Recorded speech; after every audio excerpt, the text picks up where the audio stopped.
Are you looking for a small workbench?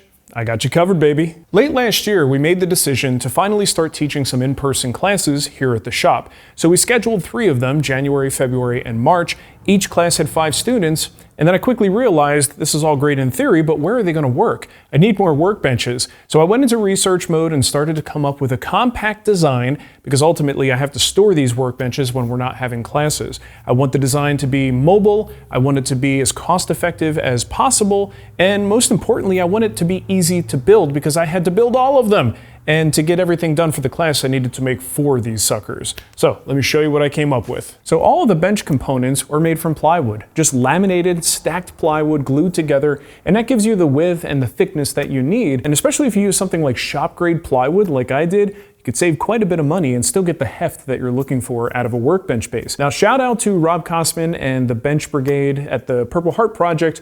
The work that they do is fantastic. I'll put a link there if you guys want to check it out. But this lamination concept was something that I picked up from them and just kind of designed this bench around that idea. The top here is made from MDF. You can use anything for the top. Solid wood, if you have it, would be great for the top. But again, I wanted to go with something that was fast, cheap, and stable, and MDF definitely fit the bill for me personally. The base on this particular one is Knockdown, so we can use these bolts. I have some big old bolts in there to pull everything apart if we wanted to store this thing, and it is also mobile. I have workbench casters on there that are very easy to engage if we need to move this guy around. Now, let's talk about the elephant in the room, the twin turbo vise. Now, admittedly, Andy Klein's twin turbo vise probably cost more than the rest of this bench in its entirety. The reason I went with it is because Andy's a good friend, we were able to work out a deal, and ultimately I wanted these students to have a great experience. And the thing is about a vise is it can make or break your experience with a workbench.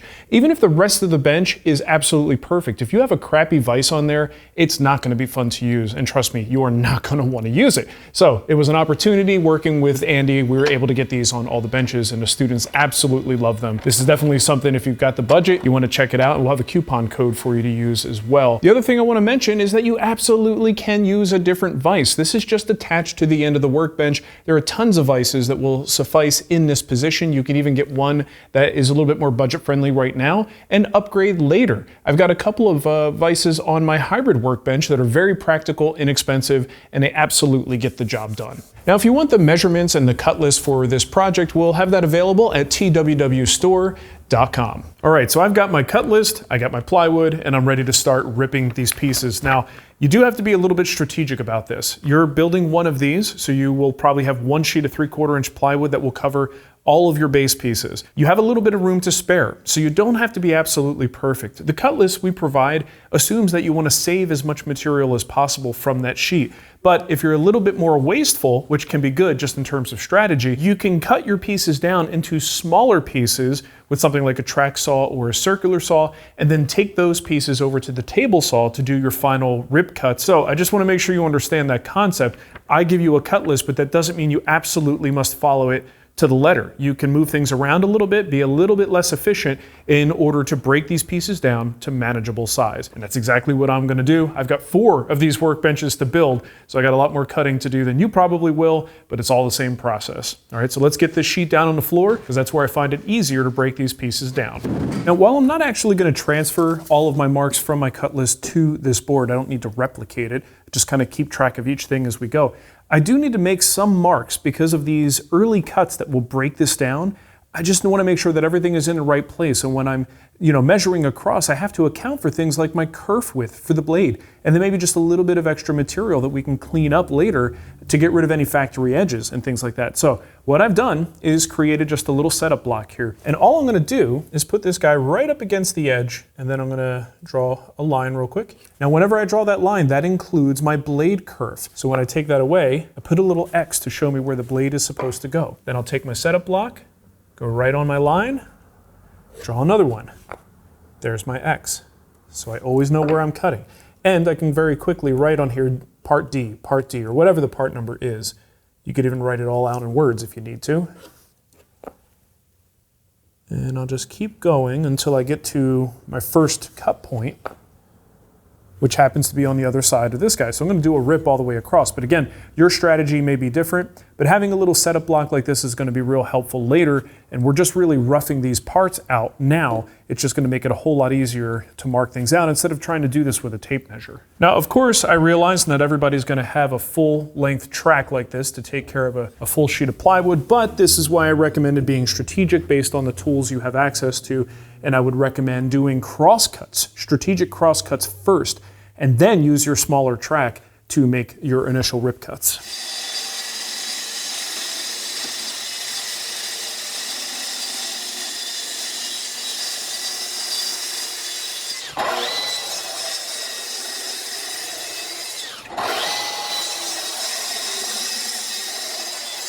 So now all we have to do is at the table saw, set our fence for 3 inches and start ripping. There's a little bit more to it than that. You just want to make sure you have really good results here. We want absolute consistency in those 3-inch rips. If things start to drift or waver, or if your pieces are still a little bit, a little large and you have to push them through, we want to make sure it's accurate and it's safe. So let me show you my setup here. So of course the fence is set 3 inches from the blade, and I'm going to be using my Jessam hold down for this. Now these hold downs are fantastic because they have a little roller here that as you push forward, it kind of pushes you into your fence and keeps you nice and tight against the fence, but it also has this spring pressure that keeps pressure down.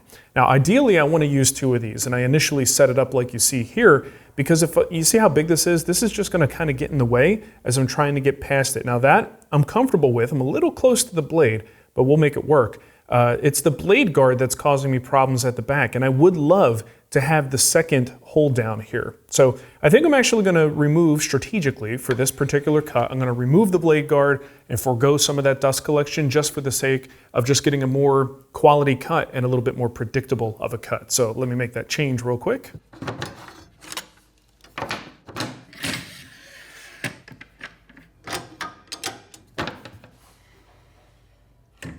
All right, so now we'll have a roller kind of behind the blade, one in front of the blade, and then I should be able to skirt right past that blade when I'm using my push stick. And if you haven't seen how to set these guys, it's actually really simple. There's a solid part here. Just go make contact with the solid part, tighten it down, and you'll be good to go. Now, what if you don't have these Jessam hold downs? It's fine. You can use feather boards if you have a tall fence with a feather board setup to put pressure down. There's things called board buddies that are a cheaper alternative to this that you could certainly use. And any type of feather board mounted here, providing pressure this way, can help with that too. But you don't necessarily have to do it. People do ripped strips from plywood all the time without any of these aids. I just like to stack the cards in my favor and make sure everything's nice and consistent, but you don't have to. All right, let's get to ripping.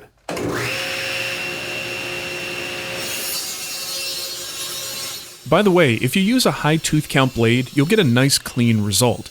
A good quality combination blade will work, but if you have something like an 80 tooth blade, that'll get you even cleaner results. At the miter saw, I'll do pretty much all the crosscuts. When using a stop at this saw, I like to sand any of the cut fuzz away so that it doesn't mess with the registration. Takes a few more seconds, but I like the results.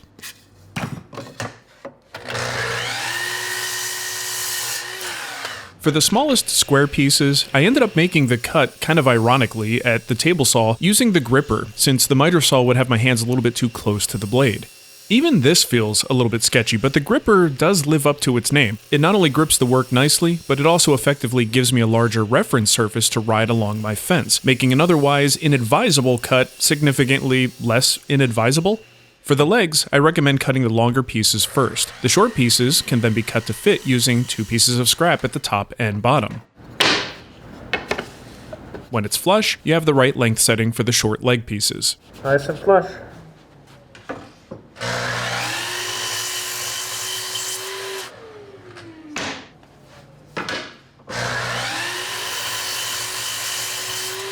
In a similar way, the long horizontal pieces are cut to size based on the dry fitting of the other parts, as opposed to blindly cutting to the number in the cut list. So now we need to build up the side assemblies. We'll start by making a glue-up jig. Shout out to Rich Hedman, who has a video showing how he made this kind of bench, and I thought the glue-up jig was a real smart idea, especially since I have 8 of these assemblies to do. I'll link to his video in the description. Honestly, if I were only building a single bench, I'm not sure that I would have gone through the trouble. Basically, I'm just gluing and screwing a couple of blocks that will give us something to register our pieces as we build the stack. The length of the pieces are cut so that they match the parts of our leg assembly. I hold them in place temporarily using some Type Bond, Instant Bond CA glue, and then flip the piece over to attach with some screws. I found that using the small square blocks makes life a lot easier for spacing those top and bottom horizontal pieces in the first layer. Each layer gets a good amount of glue rolled on, and then I use 1¼ inch narrow crown staples to hold the pieces together. You could use brad nails here, but these staples really do a much better job of pulling the pieces together. And a very important note about the staples, later on we're going to be doing some drilling for joinery, as well as some decorative cuts at the top and bottom. Make sure you look ahead in the video and the plan so that you know where those safe zones are. You don't want to hit one of those staples with a bit or a blade. Now, let's have a real woodworker to woodworker chat. I'm going to make this look easy and maybe even, dare I say, fun, but it wasn't. Could have been the fact that I had to do this 8 times or just my general disdain for plywood, but this part was a grind. Powered by caffeine and mild existential dread, I got through it. Does the area under your table saw look like this? Or this? Or this? Well, good news, it doesn't have to stay that way. I've designed a compact, all-in-one table saw cabinet with all the storage that you could possibly need. Here's what makes it awesome. Metal pegboard on the sides. It's compatible with standard hooks and perfect for magnetic accessories. 6 deep drawers for spare brakes, grippers, feather boards, hold downs, zero clearance inserts, and much more. Want to geek out? Use Kaizen foam to create custom inserts for your dado stack. And I even have a file cabinet style storage drawer that keeps all the table saw blades safe, organized, and ready for action. In this 10 video course, we'll build this cabinet using high quality cabinet construction methods, techniques that you can apply to any future cabinet project. And when it's done, you'll have a functional, durable storage solution that might just become a family heirloom, if that's what your family's into. Pre-order now and save 20% off the regular price. Head to thewoodwhispererguild.com for all the details.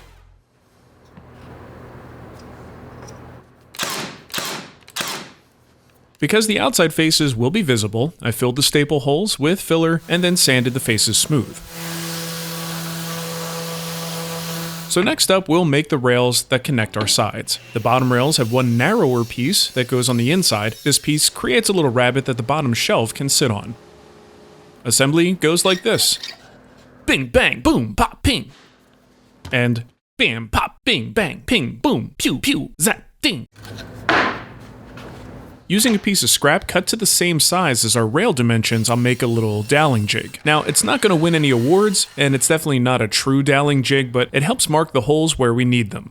The center hole is for a 1/2 inch bolt, and the outer holes are for 3/8 inch dowels. Once it's made, we can use it on the rails to create the holes. I went with a 3-hole pattern because the rabbet on the lower rail gets too close to where the 4th hole would go, so 3 it is.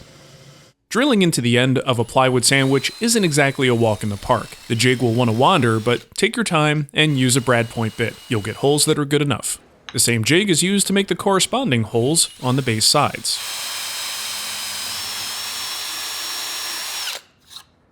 Now we can do a little dry assembly.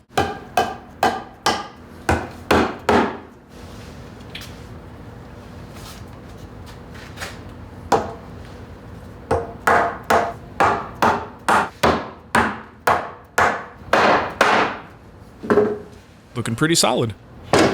Okay, and now we'll move on to the bolt holes. The sides need a clearance hole for the bolt head. We don't want the bolts to stick out, so I use a Forstner bit to drill those.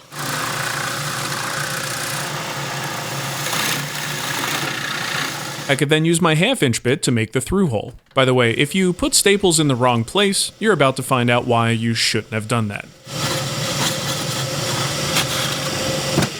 So now we need to do another dry assembly.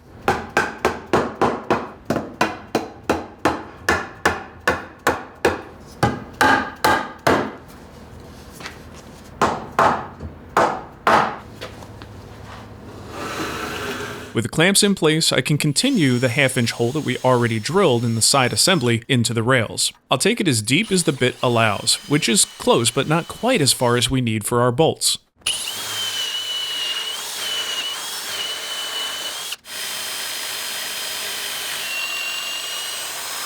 With the bench disassembled, I could then finish drilling to the full depth. By the way, you might want to wiggle the bit a little while you drill to help make a slightly wider hole, or even size up to a slightly larger bit. Otherwise, you're going to have trouble getting that 1/2-inch bolt fully inserted. Now, I must have been asleep at the wheel here because I don't have any footage of me drilling the hole for the cross dowel. That's on the inside faces of the rails. But I can tell you that it probably looked like me at the drill press using a 1-inch Forstner bit to drill a hole. You'll definitely want to test each and every rail to make sure that you could thread the bolt, and if not, make whatever adjustments you need to make, or you'll be a frustrated little monkey later. So now we can dog ear all the corners. This isn't a necessity, but it does make the thing look a little nicer.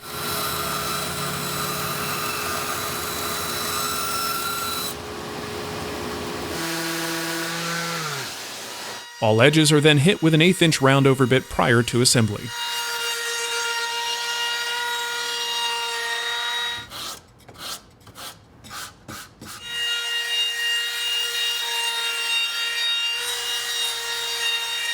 For this knockdown version, the dowels are glued into the rails only. We could then bring the components together and add our bolts.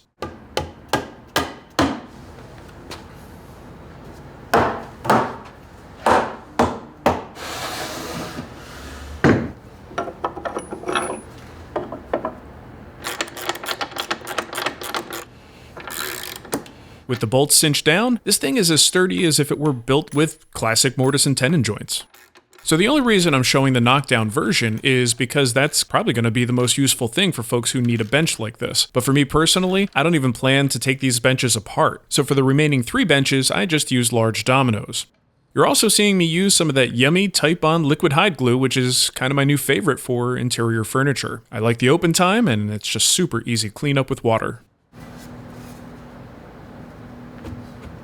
Oh, and here's a fun bonehead move on my part.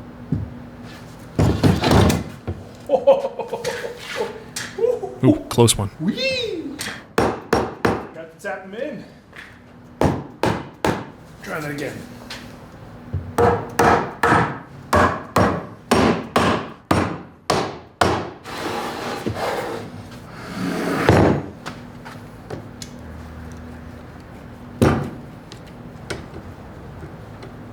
And just like that, we have 4 bench bases.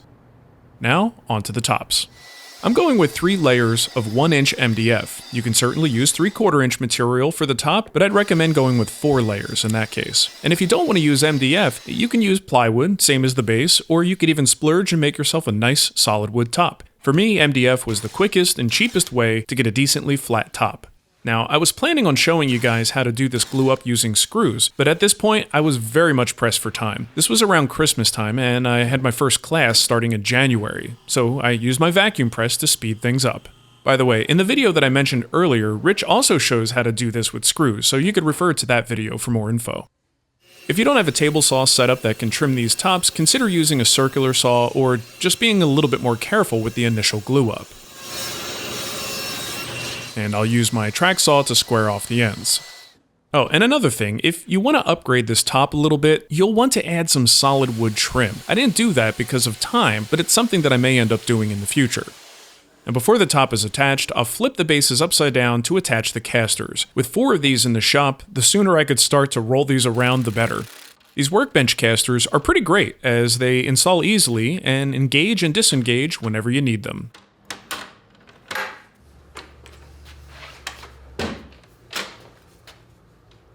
To attach the top to the base, I'll start by drilling up from the underside. I really want to make sure that my bolts track nice and straight, so I'm using this little drill guide thingy. You don't absolutely need it, but when you're making a mad dash for the finish line, you need to reduce variables as much as possible.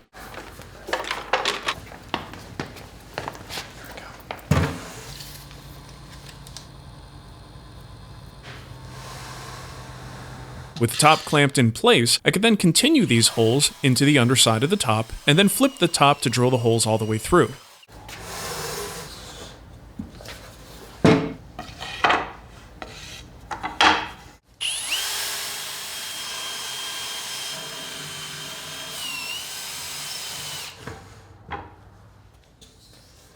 And once again, using the drill hoochie, I make some recesses for T-nuts.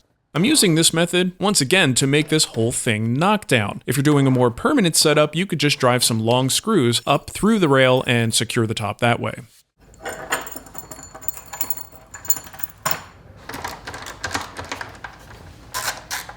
By the way, you'll want to plan out your hole and recess depths very carefully here to make sure that the bolt doesn't extend beyond the top surface. At this point, it's a bit too late, but cutting the bolt shorter can solve that problem. And now for the hardware that's worth more than the rest of the bench. Let's install a twin turbo vise. Remember, you can install any vise that you want, but given my friendship with Andy Klein and my desire to give my students an exceptional clamping experience, I'm going twin turbo. Now, I'm not going to give you guys a full blow-by-blow on the installation. Andy has a video for that, but here are some highlights. We'll need 2 pieces of a thicker solid stock to make up the jaw of the vise. One piece gets trimmed to the shape of the vise plate, and then that piece gets glued to a second piece to make a little pocket for the vise to sit in. A series of holes are drilled to accommodate the various bits and bobs of the vise, and a few of those holes get tapped for screws, which I'll use to attach the vise. A small rabbet is added so that the plexiglass sits flush, and then the vise can be dropped in and attached.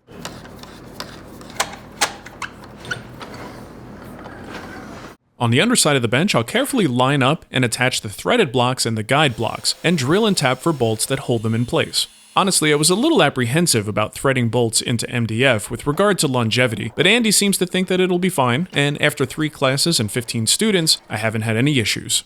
All things considered, this is a pretty straightforward vise installation. If you'd like to get your hands on one of these incredible vises, you can use my code WHISPERER20 to get 20% off at Andy's website, in-climbed.com. Now, the bench top needs some dog holes, and in my case, ×4, so I called my buddy Jason, who's basically a hole drilling ninja. Also, the guy looks fantastic in Lycra.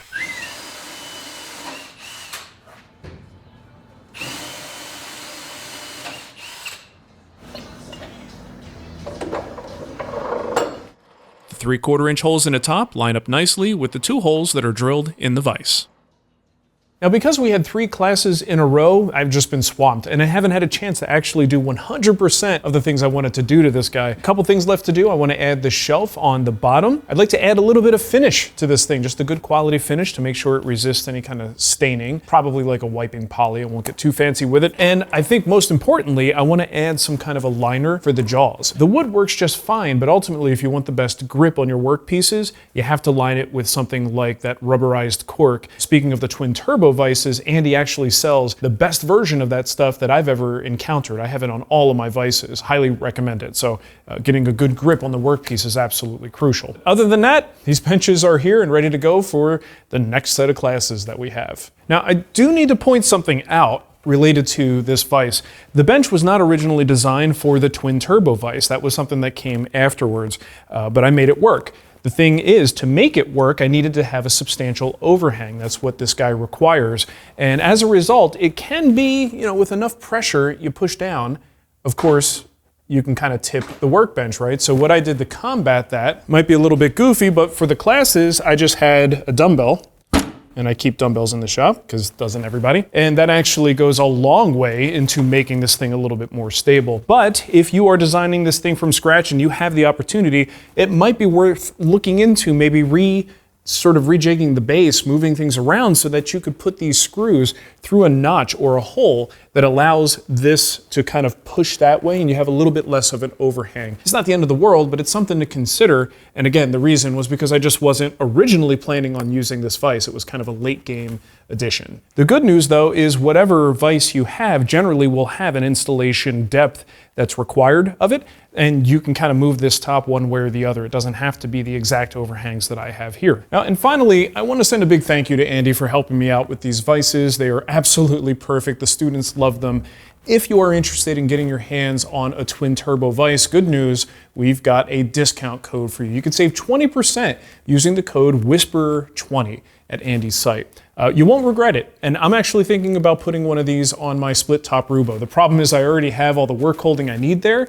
This would be just for funsies, but I love these things so much. They are the coolest looking, most steampunk invention I've seen in a long time. They work great, and it's definitely worth checking out. So again, WHISPERER20 if you want to get a nice big discount on one of these guys. All right, so that's it. Now, before I let you go though, I want to remind you that we actually have 2 fantastic courses in the Wood Whisperer Guild on building larger workbenches. We've got the classic split top Rubo, which is actually our best-selling course in the guild. And then we also have the more modest hybrid workbench, which is just a great sort of blend of the split top Rubo concepts with something a little bit smaller and less expensive. And you can check both of those out at thewoodwhispererguild.com. All right, thanks for watching, everybody. We'll see you next time.